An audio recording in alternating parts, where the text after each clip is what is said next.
A partir de un informe del Observatorio de la Deuda Social de la UCA, se ha producido una polémica.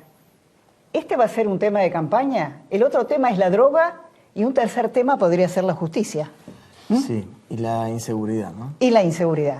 Para hablar de estos temas estamos con Fernando Iglesias, con Silvia Mercado. Silvia, gracias por estar con nosotros. Y con Artemio López. Artemio, sé que no estás de acuerdo con los números que ha dado el Observatorio de la UCA, que habla de una pobreza en el país del casi del 29%. Sí, 28. 28,7. En líneas generales que existía en el 2006, segundo semestre, que era de 27 puntos. ¿Por qué No estás estoy de acuerdo por varios motivos, metodológicos y además por historia comparada. Analicemos el número de pobreza, es el mismo que existía en 2006, cuando no había en el país todavía 3 millones de nuevos jubilados, había solo 400.000, había un 30% más de desempleo, lo mismo que trabajo informal, 45 puntos en trabajo informal contra 33.1.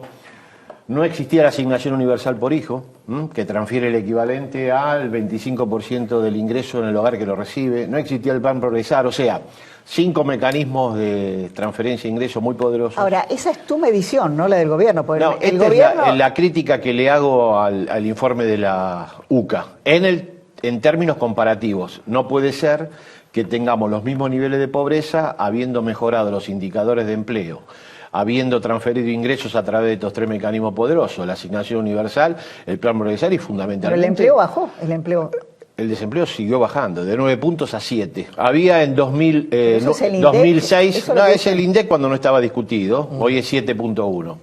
Había 45 puntos de trabajo informal y 33.1, y no existían estos mecanismos, sobre todo la base previsional. Argentina duplicó, donde había un jubilado en 2003, ahora hay 2. Duplicó la base y entonces la cobertura es muy importante. Pero desde el punto de vista metodológico, esa muestra de 5.700 hogares, primero es pequeña, pero no importa. Lo más importante es que sobredetermina mucho los hogares pobres, los sobrerepresenta. Cuando uno analiza la muestra, se da cuenta que la distribución del ingreso entre el conjunto de hogares que mide, la verdad es que no tiene diferencias sustanciales. Cuando analiza uno el índice de concentración en esa muestra, es menor que en el promedio nacional. Si publicaran el índice de Gini, que es el índice de concentración, seguramente le daría mucho más equitativa la muestra de la Universidad Católica que lo que efectivamente sucede en Argentina. Gente muy capaz trabajando. Por supuesto. Ahí, yo la conozco. Yo no dudo de la capacidad de la gente. Yo lo que creo es que esta información no se corresponde con la realidad de ingresos del país y mucho menos con la situación de pobreza. ¿Puedo decir un par de cosas? Lo que sí creo es que dos cosas. Nadie Primero, discute... que efectivamente en el 2006 no había inflación. Sí, había. ¿Ves? Bueno, no había la inflación que hay ahora. Ah, bueno. O que pero hubo ¿cuánto había de inflación en el 2006? 2006? 7 años, perdóname. 12 puntos había de inflación, ahora hay 28 puntos más de inflación. Hay 28, compensada, 30, no hay 28. Pero bueno, no importa. No había los niveles de inflación que hay ahora. 27% por los plazos fijos. Y que hubo durante los bancos pagan años. 27%. Quiero decir La otra cosa convergencia más en el sobre número Salvia. inflacionario casi ya no es discutida por nadie. O sea, quiero decir otra cosa. Agustín Salvia, que es el responsable del Observatorio de la Deuda Social de la UCA, dice una cosa que me parece muy importante en relación a la incidencia de los planes, de todos los planes sociales, que son muchos e importantes y que por supuesto inciden. Dice que si no existieran, la indigencia sería el doble. Hoy la indigencia está en 6 puntos. Dice Agustín Salvia que efectivamente inciden y que si no existieran sería el doble. Aquí me parece que lo que hay es una enorme dificultad del oficialismo de aceptar una realidad. Es un número hay una enorme dificultad de la oposición de aceptar una realidad. Es un número. Bueno, yo me gustó mucho las cosas. Perdóname, Fernando, ¿cuál es el porcentaje Tenés de que pobreza? preguntarle al oficialismo cuál es el número. Mi percepción es que la pobreza en Argentina está claramente por debajo de lo que señala la UCA, no está por arriba del dígito y vamos a discutirlo, bueno, o sea que vamos a discutirlo fehacientemente a masomenismo, partir de la discusión sobre canasta de alimentos. Es un masomenismo impresionante. ¿Un qué? Un masomenismo. Y ¿Por qué un digo masomenismo? que más o menos va a ser más o menos para acá, más o menos para allá. Yo creo que lo que hay claramente acá es el diseño Artemio, de un no hay número que está números. construido sin ningún fundamento No metodológico, hay sin números. ningún Pero fundamento ya lo dije, estadístico ya y que le da pie para que aquellos que están ejerciendo la oposición contra el gobierno tengan un número al que aferrarse que no pueden justificar. Porque ¿cuál es el valor efectivo de la canasta de pobreza que mide 28 puntos de pobreza? ¿Cómo se construye ese número y de qué manera ustedes llegan a esa conclusión? No, bueno, pero vos explicalo cuál es el número, el fundamento. No me chicanees a mí que yo chicaneo más que vos. Dale, Iglesia, habla bien y referite al tema. Dale. Vamos con las cosas que no pueden ser. Vamos con las cosas que no pueden ser, para usar la frase del señor. ¿Que no puede ser qué? No puede ser que en un país, en serio, no tengamos una cifra. Es decir, que una persona del oficialismo le pregunta cuánto es la pobreza y dice, y bueno, pregúntale al ministro de Economía. El ministro de Economía dice que contarlos es discriminatorio y que no tiene la menor idea de cuántos pobres hay. No puede ser que estemos discutiendo cuál es el índice de pobreza. Eso indica que detrás del discurso de la reconstrucción del Estado lo que ha habido es destrucción del INDEC y de muchas agencias del Estado. No puede ser que la pobreza sea la que dijo la presidenta. La presidenta dijo es el 5%, lo dijo públicamente en un foro internacional. 10% la pobreza en Suiza, 7,7% la pobreza en Noruega, que es el país con los estándares de vida más altos. Puede ser la pobreza 5% dicha por la presidenta de la Nación, no por Artemio, por la presidenta de la Nación. No puede ser que el gobierno siga insistiendo lo que dice la FAO, lo que dice CEPAL. FAO y CEPAL lo que hacen es tomar los números que le dan los gobiernos, confiar en ellos, porque el mundo está lleno de países responsables y después tenemos el mamarracho del INDEC argentino. Entonces, que nos vengan a vender el número que ellos le dieron a la FAO como el número de la FAO es otra vergüenza. Y la verdad es que si vos queremos hacer algunos números, casi todos los que dijiste, pero te voy a agarrar en 2 o 3 números que son muy, muy falsos.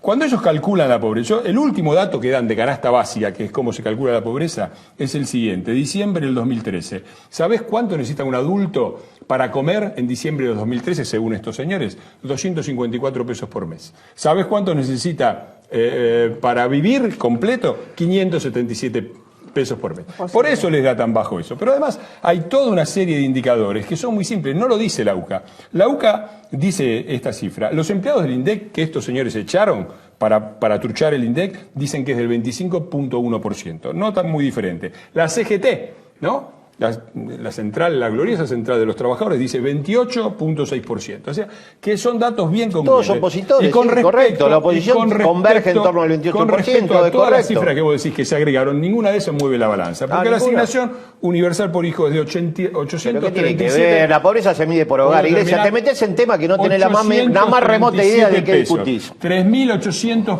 ¿Pero qué tiene pesos que ver eso? Estamos hablando de complemento de ingreso y la pobreza se mide por hogar. ¿Cuál es el nivel de pobreza? ¿Cuál es la línea de pobreza por un hogar? Dame un dato. ¿Cuál es?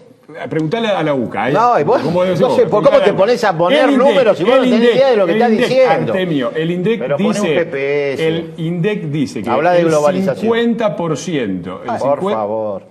Sí, ¿el 50% de qué? El INDEC, declaración del INDEC, cifras del INDEC. 50% de los trabajadores argentinos ganan menos de 6.000 pesos. Son pobres. No son pobres, no tenés idea, porque no hay un solo perceptor de ingreso por hogar. 70% está todo mal.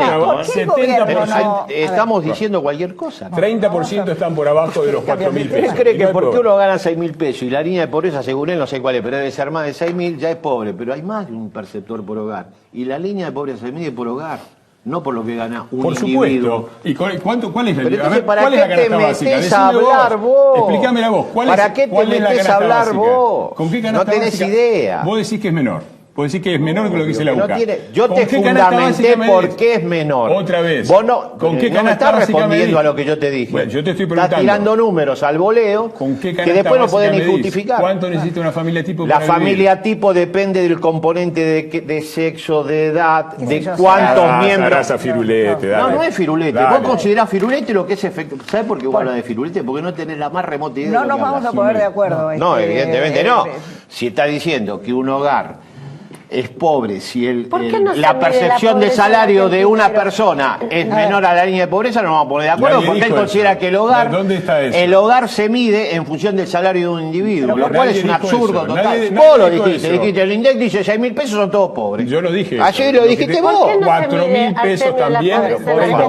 Por favor. Quería preguntarle a Artemio por qué no se mide la pobreza en la Argentina.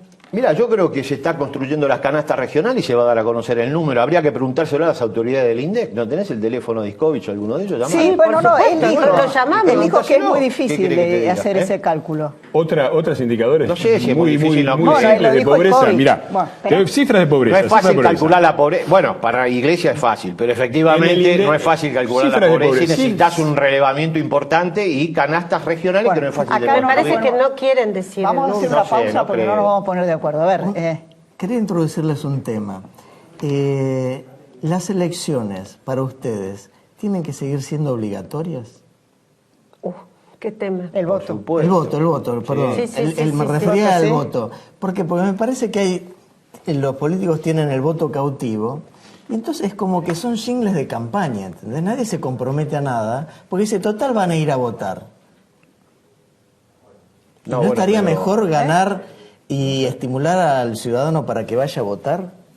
Mira, por lo que se conoce, las situaciones de postración y de exclusión socioeconómica provocan normalmente mayor nivel de ausentamiento en las elecciones, con lo cual me parece que el forzamiento a votar siempre es contracíclico y va contracorriente. Evita, entre otras cosas, que los que menos informados, los que tienen situación de postergación, no concurran a la votación. Creo que es una bandera democrática que habría que sostener, pero bueno, no tengo una posición, mi posición, no tengo una posición definitiva. Voto obligatorio. Voto obligatorio, yo creo lo mismo. Me da la sensación de que es una conquista. ¿Qué se juega el domingo?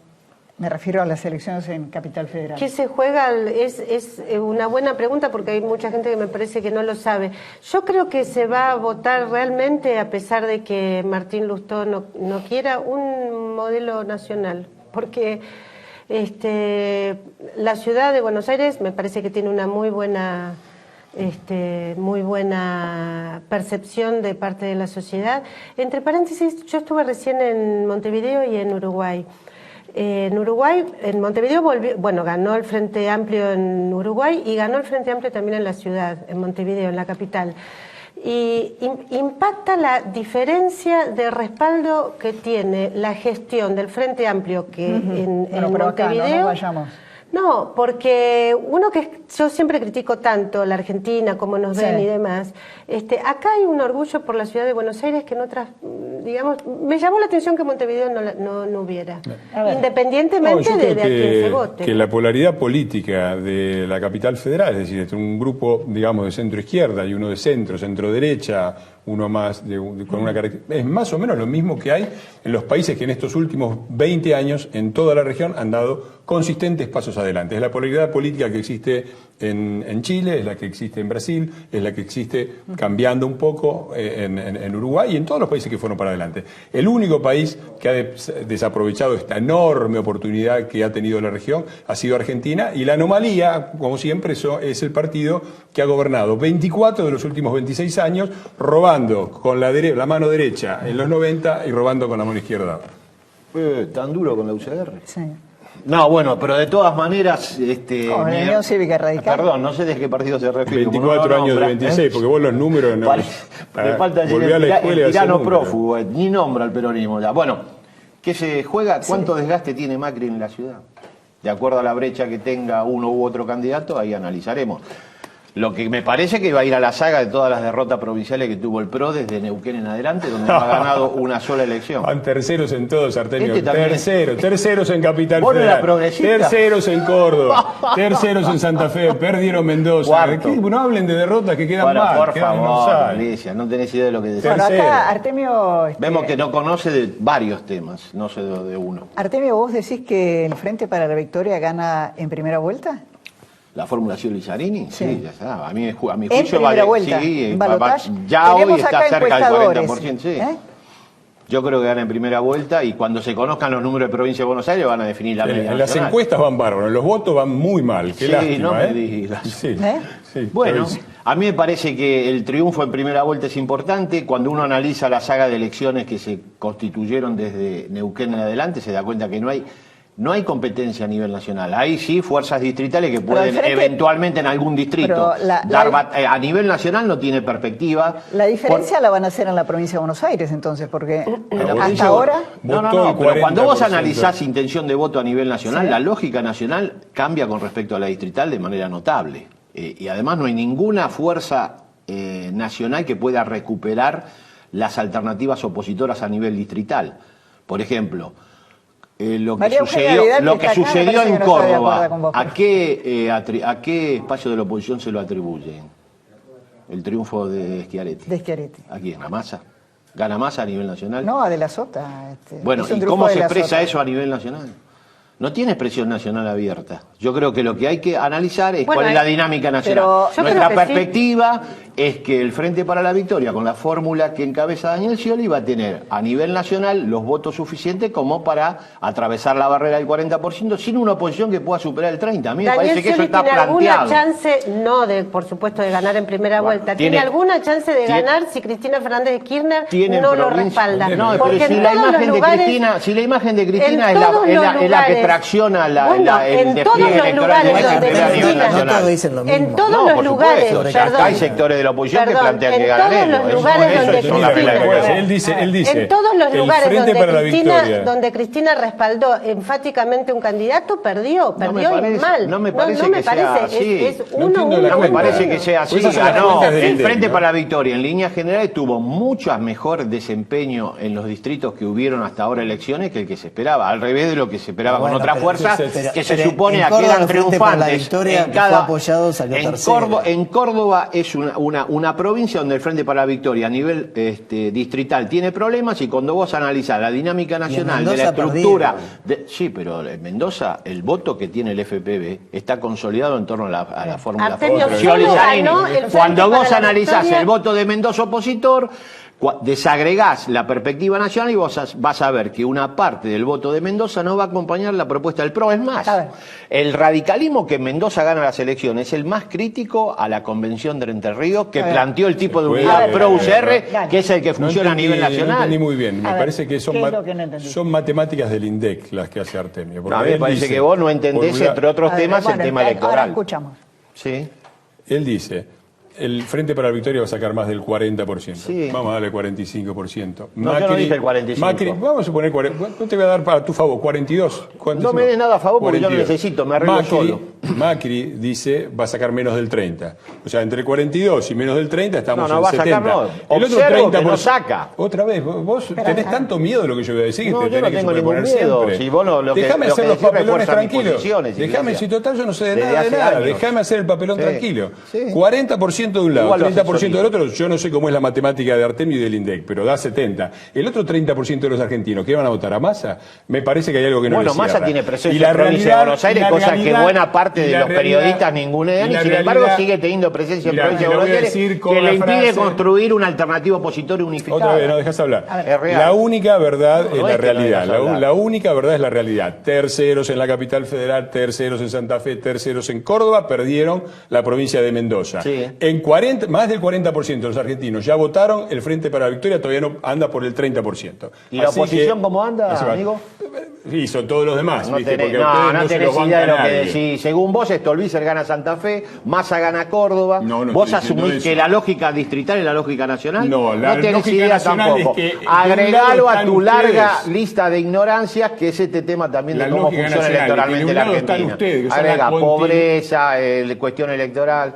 Tiene varios temas. La lógica nacional es que de un lado están ustedes, que son la continuidad de la corrupción, de la pobreza y de la corrupción, de la pobreza y del desgobierno. Y del otro lado están todos los demás.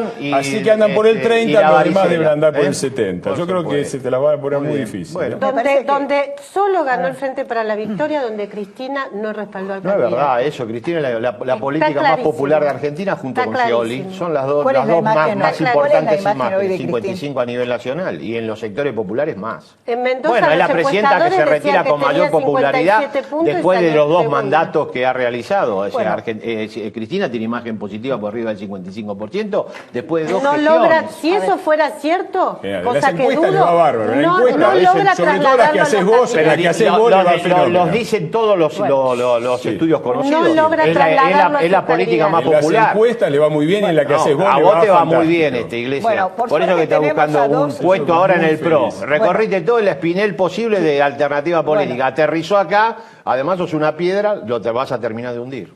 Dale. Yo he estado solamente en un sector y siempre como independiente. Como transhumante de la política. Gracias. Tenemos a 2 consultores importantes que van a poder aclarar un poco esto. ¿No? Pero antes, Silvia, gracias por el libro El relato peronista, porque la única verdad, dice Silvia, no siempre es la realidad. Gracias. Claro. Otro día vamos a hablar de este libro que es realmente muy interesante. Gracias.